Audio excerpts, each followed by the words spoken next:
The invitation arrived in an unmarked envelope, its contents simple yet unnerving. Participate in a revolutionary sleep study. $10,000 compensation. No risk. There was no sender, no contact information, only an address and a date. For those who received it, the offer was irresistible. Among them was Daniel Park, a struggling college student drowning in debt. He wasn't alone. 9 others stood outside the isolated research facility that night, their breath visible in the freezing air. The building itself was unremarkable, a grey, windowless structure tucked away in the woods, as if purposely hidden from the world. The doors slid open as they approached, revealing a sterile white corridor. A man in a lab coat greeted them, his expression unreadable. "Welcome to the Somnia Institute," he said. "For the next 5 nights, you will experience a breakthrough in dream exploration. Your only task is to sleep." It sounded too good to be true. And it was. As each volunteer was assigned a room, Daniel noticed something unsettling. There were no clocks, no windows, and most disturbingly, no reflections in the mirrors. The moment he lay down in his bed, an eerie calm washed over him. A voice crackled through the intercom. "Sleep well." And as the lights dimmed, he felt his consciousness slipping, faster than it ever had before. He never expected to wake up somewhere else. Somewhere that wasn't real. Daniel's eyes snapped open. He was no longer in the sterile sleep study room. Instead, he stood in an endless hallway, its walls lined with identical doors. The air smelled damp, like an old basement, and a low humming noise vibrated through the floor. He turned, expecting to see the others, but he was alone. "Hello." His voice echoed unnaturally, stretching and distorting. No answer. A door at the end of the hallway creaked open by itself. Darkness bled from within. Daniel felt a tug, as if something was pulling him forward, urging him inside. His heart pounded, but his feet moved anyway. The moment he crossed the threshold, the door slammed shut behind him. The room was suffocatingly dark, except for a single, flickering light above a metal examination table. Strapped to it was someone, no, something, thrashing violently under thick restraints. Daniel stepped closer. The thing on the table turned its head toward him. Its face was his own. The intercom voice crackled through unseen speakers. "Sleep well, Daniel." He tried to scream, but the darkness swallowed the sound whole. Daniel couldn't move. His own reflection, trapped on the table, stared at him, eyes wide with terror. Then, the restraints tightened. The figure gasped, struggling against the crushing force, its bones bending at unnatural angles. A deep, guttural voice echoed through the room. "One must wake. One must stay." The air turned thick, pressing against Daniel's chest. He staggered backward, his pulse hammering. The voice repeated, a sinister whisper wrapping around his mind. "One must wake. One must stay." A sharp pain shot through his skull. Images flooded his brain, Dr. Mercer watching him sleep, his own body hooked to wires, his heartbeat slowing, too slow.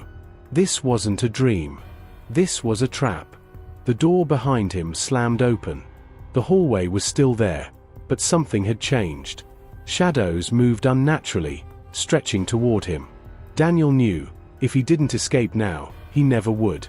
He bolted toward the exit, but the thing on the table screeched. "No! You have to take my place."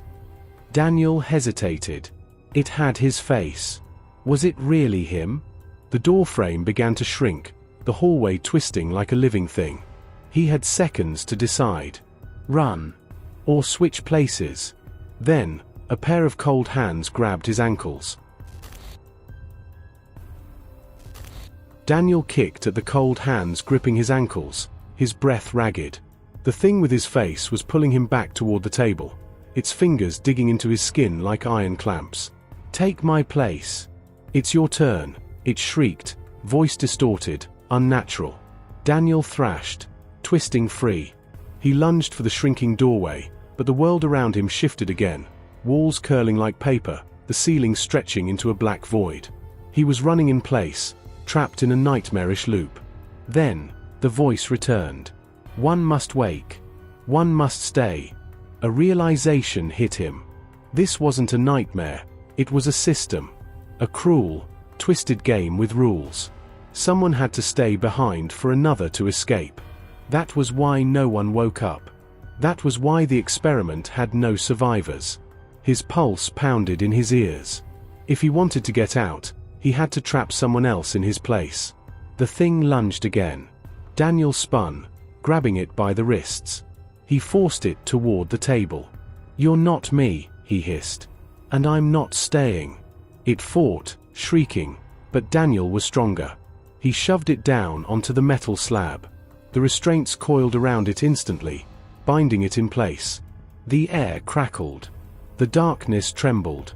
Then, a rush of white-hot light exploded through the room. Daniel's vision blurred as the light consumed everything. A deafening hum filled the space, rattling his bones. The creature on the table, his twisted reflection, screamed, its body convulsing as if being torn apart from the inside. Then, silence. When Daniel opened his eyes, he was back in the lab. The stark fluorescent lights buzzed overhead. The other participants lay motionless on their tables, their chests still rising and falling, but their faces were contorted in terror. He had made it out. His heart pounded as he yanked off the monitoring wires attached to his skin. The room smelled sterile, but beneath it lingered something off. A metallic sharpness. A scent that wasn't there before. Footsteps echoed outside. The researchers. Dr. Mills stepped in, clipboard in hand, her expression unreadable. "You're awake," she murmured, as if testing the words. Daniel swung his legs off the table. "The others." "They're still under," she interrupted. "But you did something." Her eyes narrowed, scanning him as if he wasn't supposed to be there. His stomach twisted. Did they know? Did they understand what he had done to escape? Then he saw it, his reflection in the glass cabinet across the room. A familiar face stared back, but the eyes weren't his. They were darker, hollow, like the thing he had left behind. A cold realization crawled up his spine. Had he really escaped? Or had something else taken his place? Daniel's breath caught in his throat. He couldn't look away from the glass cabinet. The face staring back wasn't entirely his. His features were there, the sharp jawline, the furrowed brow, but something in the eyes was off. Wrong. They were darker, sunken, as if something was looking out through them. He turned back to Dr. Mills. She was still studying him, her fingers drumming against the clipboard. "I feel fine," Daniel lied, stepping forward, testing the weight of his own body. Everything felt real. Solid. But a sickening doubt crept in. She tilted her head. "Tell me what you remember." He hesitated. He remembered the experiment. The moment they went under. The visions. The creature that looked like him. The way reality had started to warp, and the terrible moment when he chose to leave the other version of himself behind.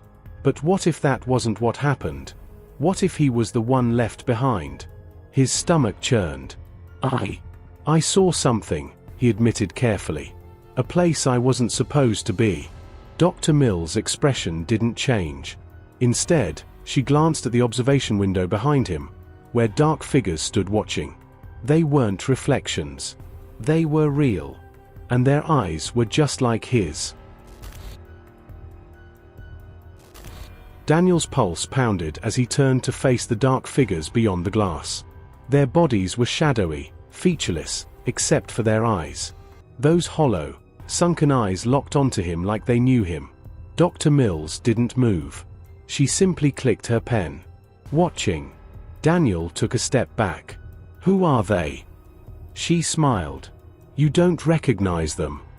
His throat went dry. He did. Somehow, in a way he couldn't explain, he knew they were the others. The ones who had undergone the experiment before him. The ones who never woke up. Daniel's own reflection flickered in the glass. For a brief second, it wasn't him, it was something else. Something grinning. He staggered back. "What the hell is happening to me?" Dr. Mills tapped her clipboard.